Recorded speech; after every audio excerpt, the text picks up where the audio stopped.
Bonjour, bienvenue dans cette nouvelle journée de Terra Incognita. Aujourd'hui, moi j'ai participé à un colloque dont le titre était Conquérir le bonheur.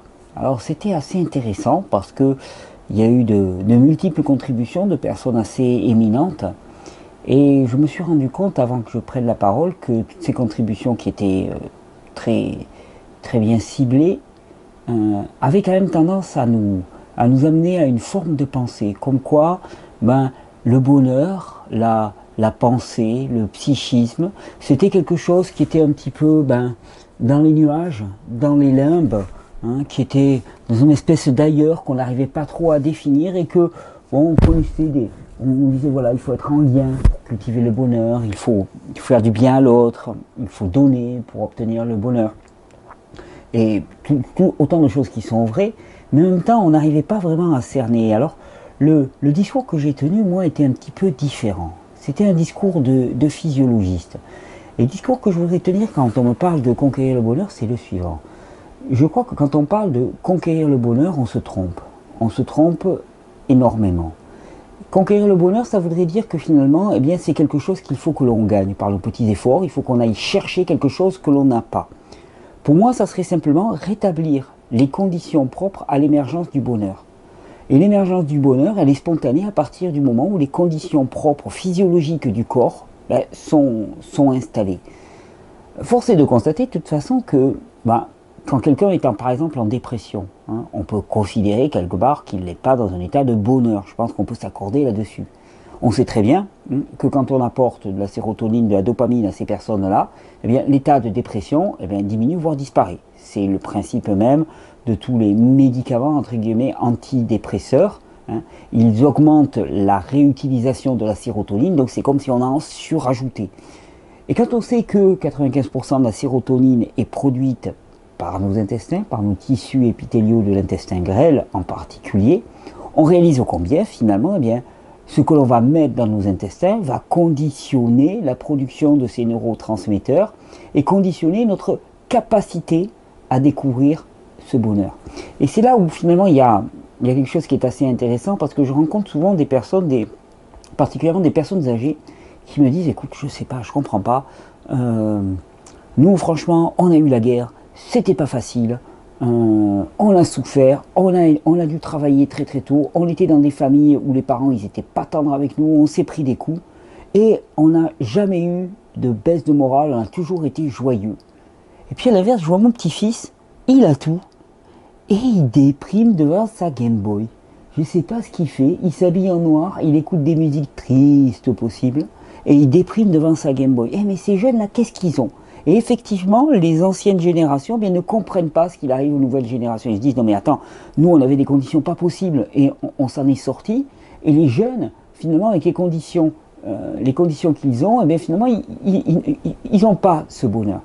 Et c'est là où on touche vraiment à quel point finalement, c'est pas une question de volonté, c'est une question de possibilité. La possibilité au bonheur. Et force est de constater qu'avec les générations qui sont arrivées maintenant, il y a eu une modification cruciale du mode de vie et particulièrement du régime alimentaire. Introduction massive d'additifs alimentaires dans l'alimentation, massification de la consommation des produits laitiers, massification depuis la dernière guerre mondiale, massification de la consommation de sucre raffiné, massification de la consommation de produits morts, privés de vie, des céréales en particulier, de très mauvaise qualité en plus ces céréales, les gluten qui se présentent dans le blé qui est la céréale principale ont été transformés de manière à devenir des macromolécules beaucoup plus résistantes et tout cela c'est venu perturber le fonctionnement du biote intestinal. C'est pour ça que une phrase qui est revenue dans ce colloque à un moment plusieurs fois c'est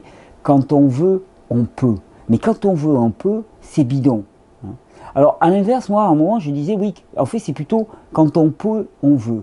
En fait, je crois même que ça, c'est faux. En fait, c'est concomitant. Quand on veut, quand on veut et on peut. C'est-à-dire que le vouloir et le pouvoir sont concomitants. Quand la possibilité existe, alors on le désire. Et donc, quand on parle de conquérir le bonheur, moi je parle plutôt de avoir les conditions normales pour que le bonheur surgisse naturellement. Parce que le bonheur, l'accès au bonheur est quelque chose de spontané dans l'individu. C'est-à-dire que si on lui donne un lit sur lequel prospérer, le bonheur se développe tout naturellement.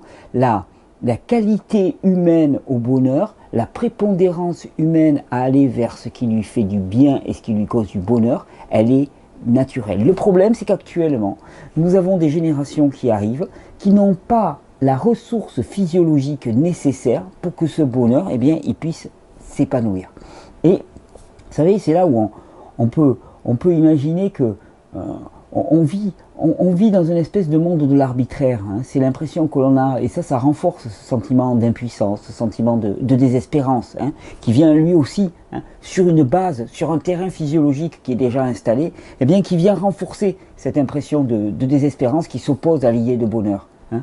Un monde de l'aléatoire, l'image que je prends souvent, que vous connaissez certainement, hein, c'est on se retrouve dans un pays étranger, hein, on passe tous les jours sur une route, sur cette route il y a un radar, et puis de temps en temps le radar il nous flash, et de temps en temps le radar il nous flash pas. Et puis un jour on va quand même s'adresser à son ami, on lui dit mais écoute je comprends pas, il y a des jours où je passe, le radar il me flash et j'ai une amende, d'autres jours il me flash pas et je comprends vraiment pas, c'est complètement aléatoire. C'est quoi votre pays où on joue à la roulette russe?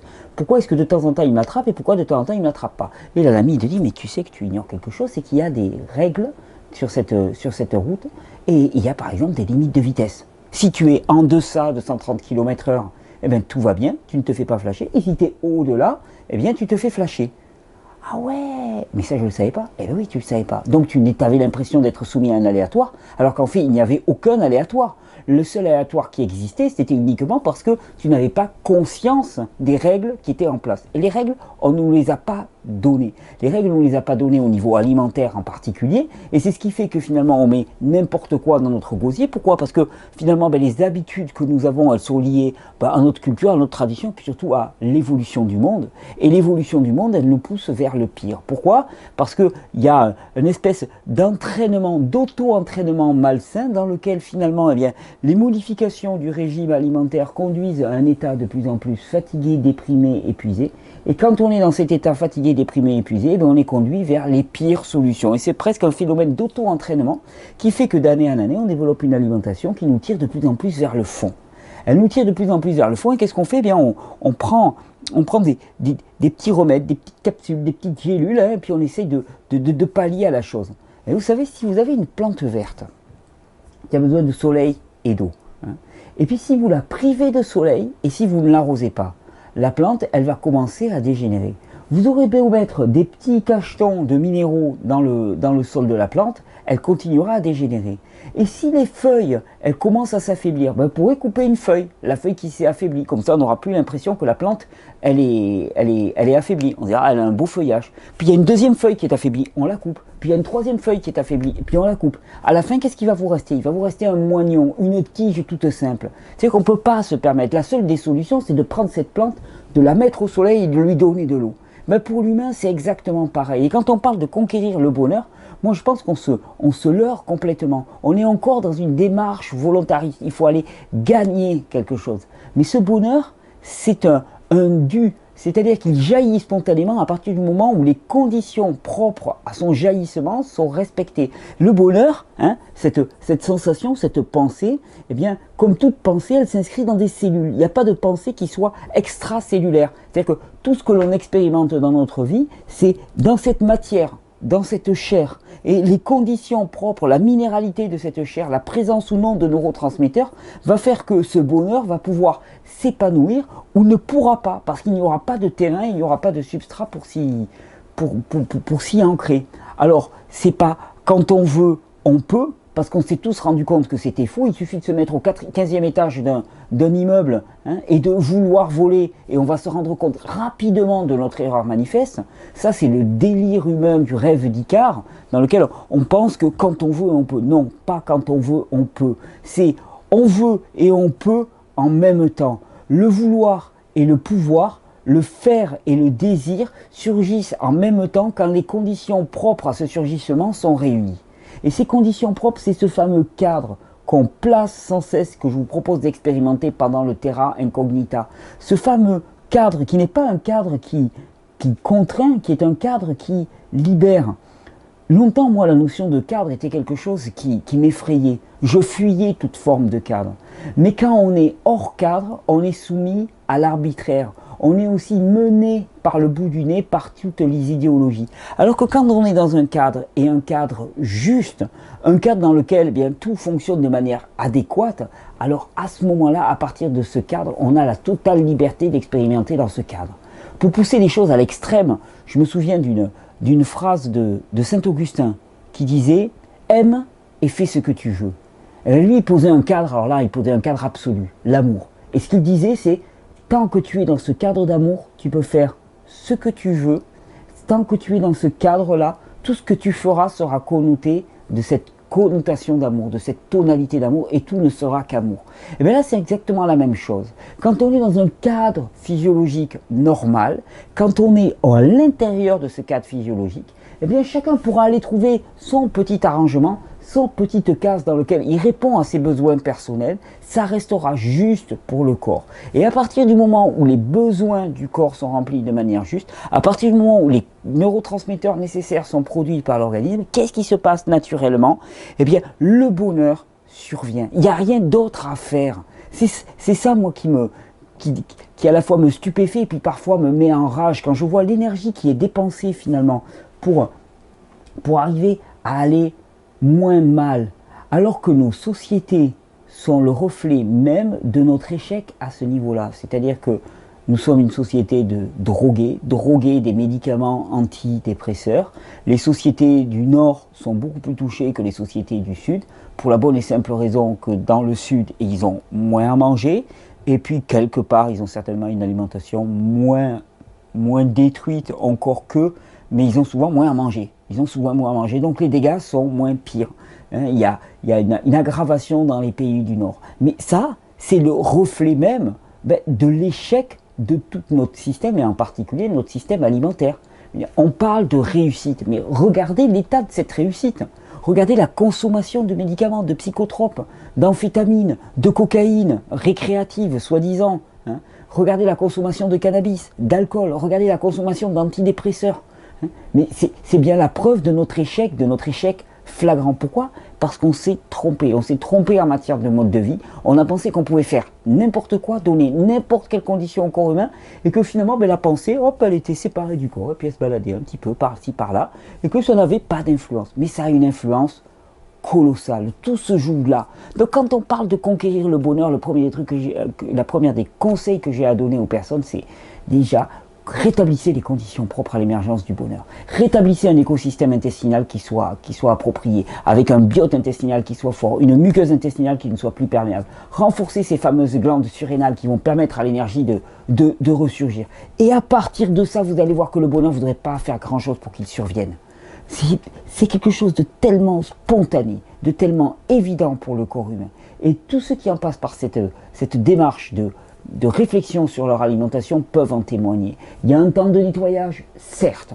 Il y a effectivement un temps de nettoyage qui peut être un moment où on traverse des montagnes un petit peu plus russes, on va dire, pour les montagnes. Mais au final, le rétablissement des conditions propres à l'organisme amène littéralement à l'émergence du bonheur, à l'émergence de la bonté, à l'émergence de la douceur. Et tant que ça, c'est pas là, il faut continuer à frapper à la porte et à exiger notre dû, à exiger ce qui est la condition, la caractéristique naturelle de l'être humain. Cette douceur, cette bienveillance, cette empathie et cet altruisme, qui est la marque de fabrique de l'humain, qui fait que nous sommes distincts de tout ce qui nous entoure. C'est la marque de fabrique et nous l'avons perdue. Nous avons perdu notre qualité propre qui faisait aussi notre singularité dans ce monde et qui a mené à cette création finalement la responsabilité de l'humain. On a perdu cette marque et il s'agit de la retrouver. Alors c'est pas tant conquérir le bonheur que je vous propose dans ce Terra Incognita, c'est juste retrouver un terrain fertile pour qu'au printemps, il y ait du bonheur qui fleurisse en chacun. Retrouver ce terrain fertile et non pas ce terrain aride. Non pas retrouver ces conditions adverses dans lesquelles toute petite pépite de bonheur va tomber puis finalement va pas fleurir. Et vous aurez beau voir le sourire d'un enfant, vous aurez beau passer un moment très agréable avec des amis, voilà, ça va faire une petite goutte de bonheur qui va tomber sur votre sol aride et craquelé, ça va juste donner un petit frémissement de plaisir et de satisfaction et de bonheur, et puis tout de suite ça va mourir. Alors que s'il y a un sol riche et profond, la moindre petite goutte de bonheur, et ça arrive tous les jours, dans toutes nos journées, est remplie de petits moments de bonheur comme ça, et bien la moindre petite goutte va pouvoir devenir quelque chose de grand, d'épanoui, de gigantesque qui va nous porter en permanence. C'est ce sol riche que je veux voir émerger, de l'humus, de l'humain humus, de l'humus fertile qui est cultivé à partir d'un mode de vie qui est absolument adapté à l'être humain. Bonne terra incognita à tous. On va terminer la seconde semaine. Demain, on va se faire quelques petites recettes pour boucler tout ça, je pense. On va se terminer cette seconde semaine et je pense que vous avez vraiment réalisé que l'enjeu, il est bien au-delà de manger ou pas manger cru. L'enjeu, c'est vraiment à la fois de retrouver les conditions propres à l'émergence du fonctionnement normal de l'être humain. L'enjeu, il est aussi de commencer à penser par soi-même et à ne pas être le jeu de toutes les modes, de toutes les tentatives de corruption, d'adhésion auxquelles nous pouvons être soumis. Parce que la séduction, elle sera en permanence dans ce monde. On sera séduit en permanence par telle idéologie ou telle idéologie. Parce qu'on en entendra de tous les côtés. Et que s'il n'y a pas cette capacité à se déterminer par soi-même à partir d'une profonde conviction et d'une connaissance, parce que la connaissance libère, et à ce moment-là, on sera joué dans tous les sens. Et quand on est joué dans tous les sens, on est dans la peur absolue. Et la peur, c'est l'inverse de l'amour. Donc, on ne peut pas fonctionner par la peur. Terra incognita, c'est refuser cette peur, refuser l'idéologie, refuser d'être un terrain aride, refuser la fatalité et l'arbitraire, et commencer à rentrer dans un monde de sens, d'amour, de logique, et dans lequel les choses surviennent spontanément, à partir du moment où on leur a donné les conditions propres. Et merci pour votre soutien, merci pour votre engagement incroyable dans ce terrain incognita. C'est un mouvement comme j'aurais jamais imaginé, voilà 4 ans. Merci pour cette formidable ouverture, pour cette espèce de moment clé qui se passe à tous les niveaux dans le monde de différentes façons et auquel nous participons tous, c'est-à-dire rétablir les conditions propres à la vie de l'être humain. Maintenant que nous en sommes si éloignés, il est temps de rentrer à la maison. Bonne régénération.